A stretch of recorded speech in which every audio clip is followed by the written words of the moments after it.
Voice দিতে গেলে ভাবতে ভাবতে অর্ধেক সময় চলে যায়, কি দিব তাই আর কি আর করার, তারপরও দিতে হবে ভয়েস, না দিয়ে তো কোনো উপায় নাই। আজকেও আমি একটা রেসিপি দেখাবো, যাই হোক সবাই কম বেশি এই রেসিপিটা পারি, তারপরও আবার একটু দেখাচ্ছি।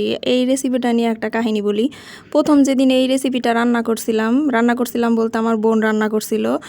আল্লাহ এমন ঝাল দিছিল, মানে আমাদের কাউকে খাইতে দিব না এমন একটা পরিস্থিতি। ও একাই খাইতে পড়ে, মানে না দেওয়ার আর কি বাহানা। যাই হোক এমন ঝাল দেওয়ার কারণে আমরা কেউ খাইতে পারি নাই এটা আর কি। ওই খাইছে একা, আমরা একটু একটু খাইয়া সবাই যার যার মতো মানে অজ্ঞান হওয়ার অবস্থা। যাই হোক এখন আমি রামেন রান্না করব কি কি নিছি তা তো দেখলে নেই। প্রথমে কিন্তু আমি একটা মাংস মেরিনেট করে আগেই ফ্রিজে রাইখা দিছিলাম, মানে অনেকক্ষণ আগেই। কি অল্প একটু আদা আর একটু রসুন দিয়ে, তারপর ওইটার সাথে একটু মরিচের গুঁড়া আর কি, সয়া সস, লেবু দিয়ে আমি রাইখা দিছিলাম ফ্রিজে অনেকক্ষণ পর্যন্ত। তারপর আমি ওই রামেনটাই আর কি রান্না করব। এটা কিন্তু বাজার থেকে কিনে আনা রামেন, দেখতেই পাচ্ছেন। তারপর যাই হোক আমি গরম পানির মধ্যে দিয়ে আর রামেনের সাথে যেই মশলাগুলো থাকে ওইগুলোই দিয়ে দিয়েছিলাম। আমার কিন্তু অলরেডি রামেন রান্না শেষ, তার সাথে একটু সস অ্যাড করছিলাম। যদি মন চায় তাহলে দেবেন, না মন চাইলে নাই। তার সাথে লেবুও দিতে পারেন দিলে। আমি কিন্তু তাও করে নিয়েছি, আমি ডিমটা সেদ্ধ দিয়ে নিয়েছিলাম।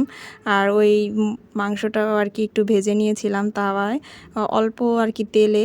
ওই তাওয়াতে আগে থেকে তেল দেওয়া ছিল। রামেন রান্না কিন্তু হয়ে গেছে অলরেডি। রামেন রান্নায় একটু ঝাল বেশি হয়, আমরা সবাই জানি। আর আগে অনেক ঝাল খেতে পারতাম, এখন ঝাল খেতে পারি না, ঝাল খাইলেই খুব সমস্যা হয়। তাই আর কি কম ঝালেই আমি রান্না করার চেষ্টা করেছি, যেহেতু আমার বাচ্চাও খাবে তাই আর কি। কিন্তু রামেনে একটু ঝাল হইলেই বেশি মজা হয়। যাই হোক এখনও রামেন রান্না করতে গেলে আমার প্রথম দিনের কাহিনীটা মনে পড়ে যায়, কারণ প্রথম যেদিন আমি রামেন খাইছিলাম আমার বোন আর কি খাওয়াইছে, একদম ঝালে অবস্থা খারাপ হয়ে গেছিল। সেই কথা তো ভুলতেই পারি না, যখনই রান্না করতে যাই তখনই মনে পড়ে যায়। আমার ছেলেও এই কথাই বলে। সবাই ভালো থাকবেন, সুস্থ থাকবেন, আল্লাহ হাফিজ।